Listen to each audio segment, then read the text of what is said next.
नमस्कार, मैं हूं अंजलि मलिक और आप देख रहे हैं जनता की आवाज न्यूज चैनल। जनता की आवाज न्यूज चैनल के सुबह सवेरा कार्यक्रम में आपका स्वागत है। आज है 25 अगस्त 2026, विक्रम संवत 2083, श्रावण मास के शुक्ल पक्ष की द्वादशी तिथि। चलिए देखते हैं आज के कुछ मुख्य समाचार।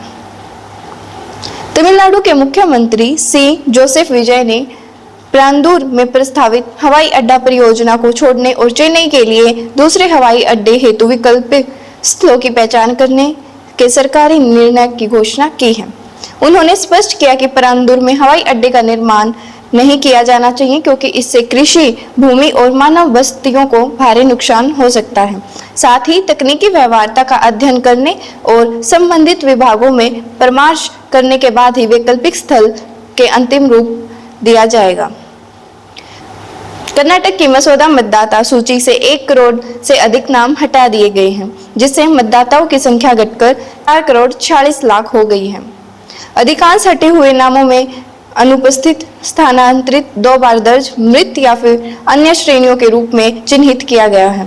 जिन मतदाताओं के प्रपत्रों में विसंगतियां हैं, उन्हें लगभग 43,81,000 नोटिस भेजे जाएंगे।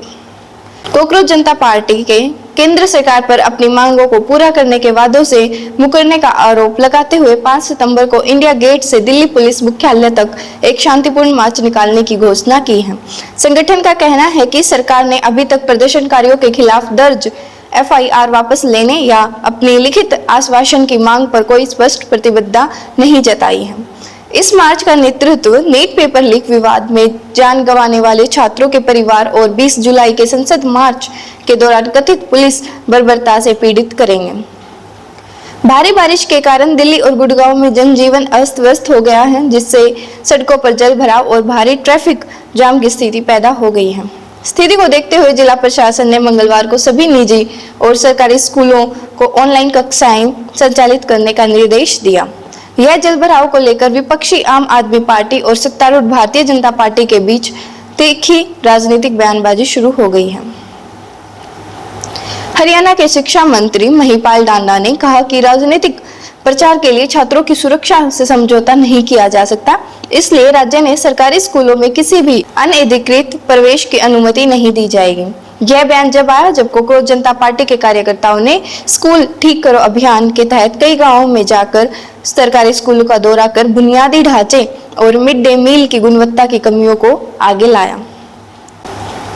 असम के जागीरोड में बन रहे 27,000 करोड़ रुपए के Tata semiconductor assembly and test संयंत्र के पास स्थित धूल उत्पन्न करने वाली स्टोन खदानें और कर्सर इस प्रमुख परियोजना के लिए खतरा बन रही हैं।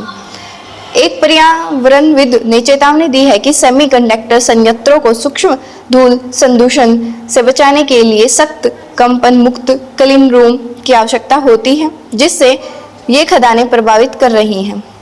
उन्होंने राज्य सरकार के संयंत्र के 15 किलोमीटर के दायरे में प्रदूषण फैलाने वाले उद्योगों और गतिविधियों पर प्रतिबंध लागू करने का आग्रह किया है।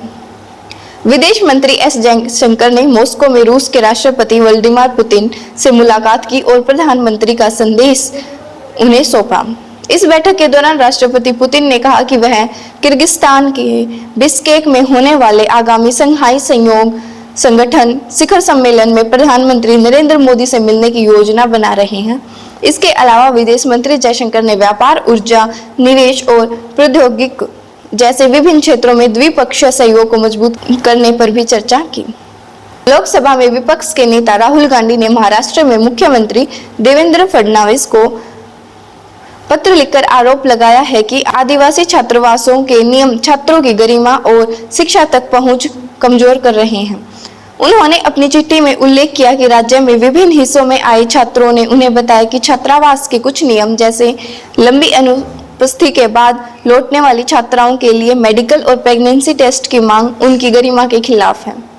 राहुल गांधी ने यह भी आरोप लगाया कि ये छात्रावास असुरक्षित हैं और यहाँ अक्सर भोजन, व्यवस्था तथा चिकित्सा देखभाल की कमी के कारण छात्रों को गंभीर समस्याओं का सामना करना पड़ता है।